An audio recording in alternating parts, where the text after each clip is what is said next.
अस्सलाम वालेकुम फ्रेंड्स, कैसे हैं आप सब। मैं हूं आपकी दोस्त और उर्दू स्टोरी हब में खुश आमदीद।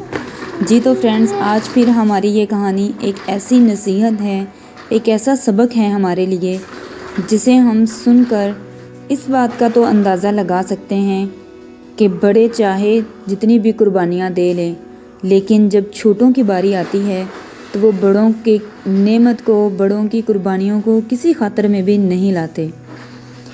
उम्मीद करती हूँ कि आपको इससे एक अच्छी नसीहत मिलेगी। पहली नसीहत, पहला सबक। अबीर अहमद ने आज खुदकुशी कर ली और अब्दी नींद सो गया, मगर आज इसके गांव के मर्दोज़न में से कोई भी चैन से नहीं सो पाया था। हर किसी की ज़ुबान पर एक सवाल था कि इतना मतकी और परहेज़गार शख्स कैसे हराम की मौत चुन सकता है। इसकी कैंसर की मरीज़ बेटी ने इसके सोम वाले दिन ख़वातीन की महफ़िल में सवाल का जवाब दिया था। इसकी बेटी का नाम अतिया अबीर था। वो कैंसर की मरीज़ा थी। कैंसर चौथी स्टेज पर था। डॉक्टर्स ने लाइलाज करार देकर हस्पताल में रखने से मना कर दिया था और घर में वो मौत की मुंतज़िर थी।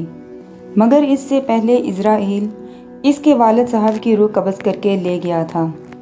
अतिया अबीर ने वालिद साहब की खुदकुशी के मुतल्लिक बात करते हुए बताया कि वो अपने बहन भाइयों में सबसे बड़े थे।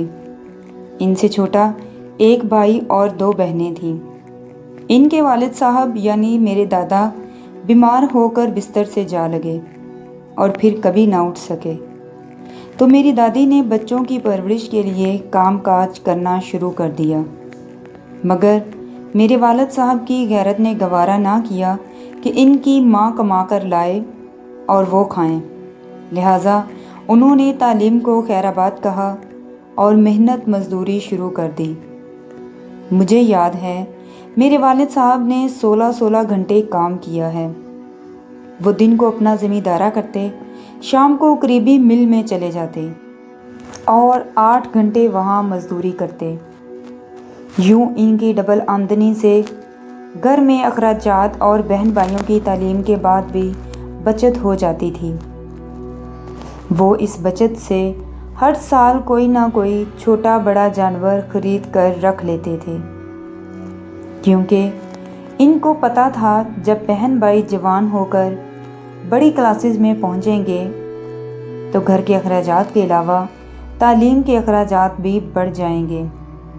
लिहाजा इनकी पॉलिसी कामयाब रही और तकरीबन 10 साल बाद जब मेरे चचा ने FSC पास की तो उस वक़्त मेरे वालिद साहब के पास 30 के करीब जानवर थे। जानवरों के दूध की आमदन, वालिद साहब के मिल की आमदन और ज़मींदारी की तरफ से मिलने वाली आमदन की वजह से मेरे चचा ने मैकेनिकल इंजीनियरिंग के लिए प्राइवेट तौर पर UIT लाहौर में दाखिला ले लिया। मेरे वालिद साहब के इतने वसाइल थे कि मेरे चचा की तालीम के लिए इन्हें ना तो कोई जानवर बेचना पड़ा और ना ही कहीं से उधार लेना पड़ा। मगर बाद अज़ां जब मेरी दोनों फुप्फों ने मेडिकल की फ़ील्ड को चुन लिया तो मेरे वालिद साहब की आमदनी कम पड़ने लगी और आहिस्ता आहिस्ता जानवर बिकने लगे। दूसरी तरफ मेरे वालिद साहब शादी कर चुके थे और हम लोग भी पैदा हो चुके थे। लिहाजा अब घर के अखराजात को भी देखना था।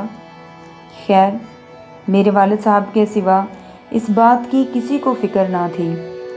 मेरे चचा इंजीनियरिंग के बाद फ़ारिग हुए तो उन्होंने हैवी इंडस्ट्रीज़ टेक्सला में मुलाजमत इख्तियार कर ली, मगर उन्होंने मेरे वालिद साहब को किसी किस्म की सपोर्ट ना की, बल्कि अपना पैसा जमा करने लगे ताकि कारोबार कर सकें। मेरे वालिद साहब ने कोई शिकवा ना किया, बल्कि वो खुश थे कि एक दिन इनका भाई कामयाब होकर इनकी ताकत बनेगा।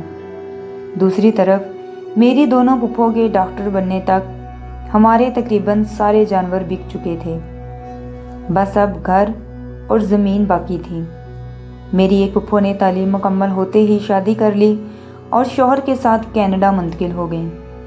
उन्होंने हमसे कता ताल्लुक़ कर लिया, मुड़कर हमारी खबर ना ली, यहाँ तक अपने वालिद साहब यानी हमारे दादा की वफ़ात पर भी ना आईं। दादा की वफ़ात के बाद दूसरी पुप्पो भी लंदन जाकर तालीम हासिल करने की ज़िद लगा ली, तो मेरे वालिद साहब ने ज़मीन से अपना और छोटी पुप्पो का हिस्सा बेचकर इन्हें भी लंदन भेज दिया और ख़ुद खाली हाथ रह गए। अब सिर्फ मिल वाली मुलाजमत और बाकी दूसरे भाई और बहन की ज़मीन थी, जिस पर काश्तकारी करके उन्होंने हमें खाना पिलाना शुरू कर दिया, मगर हम दोनों बहनों की तालीम छुड़वा दी। मैंने पढ़ने की ज़िद की तो मेरे वालिद साहब रोने लगे और हाथ जोड़कर कहा, ये हक़ मुझे माफ़ कर दो। लिहाजा हम दोनों बहनों ने वालिद साहब के पाँव चूमकर सीने से लगा लिए और मुड़कर कभी पढ़ाई का ना सोचा। मेरे वालिद साहब मैट्रिक तक मेरे भाई को पढ़ाया। जब मेरे भाई मैट्रिक में था तो बाकी तीनों बहन भाइयों ने ज़मीन और घर से अपना हिस्सा मांग लिया। मेरे वालिद साहब के पास इतने पैसे तो नहीं थे कि पैसे देकर घर रख लेते। अपनी और छोटी पुप्पो की ज़मीन वो पहले ही बेच चुके थे, लिहाजा बाकी ज़मीन और दोनों बहन भाइयों को दी और घर इन तीनों बहन भाइयों को देकर हमें साथ लिया और किसी दोस्त के खाली घर में मुंतकिल हो गए। मेरे चचा ने अपनी दोनों बहनों के साथ मिलकर एक टेक्सटाइल मिल लगा ली और अपना कारोबार शुरू कर दिया। आज वो शहर की जानी मानी शख्सियत हैं। खैर, वक्त गुजरता है और मैं दिमाग की कैंसर की मरीज़ा बन जाती हूँ। दूसरी तरफ एक हादसे की वजह से मेरे वालिद साहब का हाथ कट जाता है और मिल वाले इन्हें फारग कर देते हैं।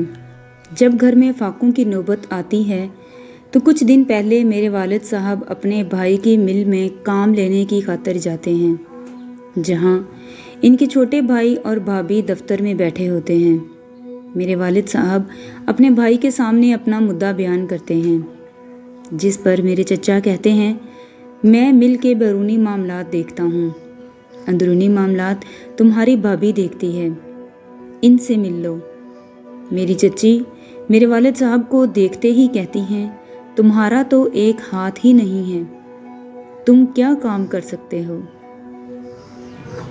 हम बिना काम के तनख्वाहें देने लगे तो ये कारखाना 2 दिन में ही बंद हो जाएगा। मेरे वालिद साहब मदद तलब नज़रों से भाई की तरफ देखते हैं और बताते हैं कि इनके घर में फाके हैं। कैंसर ज़दा बेटी 2 दिन से भूखी है, मगर मेरे चचा के दिल में कोई रहम पैदा नहीं होता। वो माजरत करते हुए कहता है, हमको तो वर्कर की ज़रूरत नहीं, तुम्हें अपने दोस्त की मिल में सफाई करने वाला रखवा सकता था, मगर एक हाथ से मजूर इंसान सफाई कैसे करेगा? तुम ऐसा करो, कल से अपने बेटे और बेटी को इनके मिल में भेज देना, मैं कॉल कर दूंगा। अपने छोटे भाई जिसकी खातर उन्होंने सब कुछ, बल्कि अपनी औलाद का भी सब कुछ कुर्बान कर दिया था, इसके इस कदर सर्द रवैये ने इन्हें अंदर से तोड़ कर रख दिया। वापस आकर सारी रात वो हमसे दुख बांटते रहे और फिर सुबह उठे तो पता चला वालिद साहब खुदकुशी करके अब्दी नींद सो चुके हैं।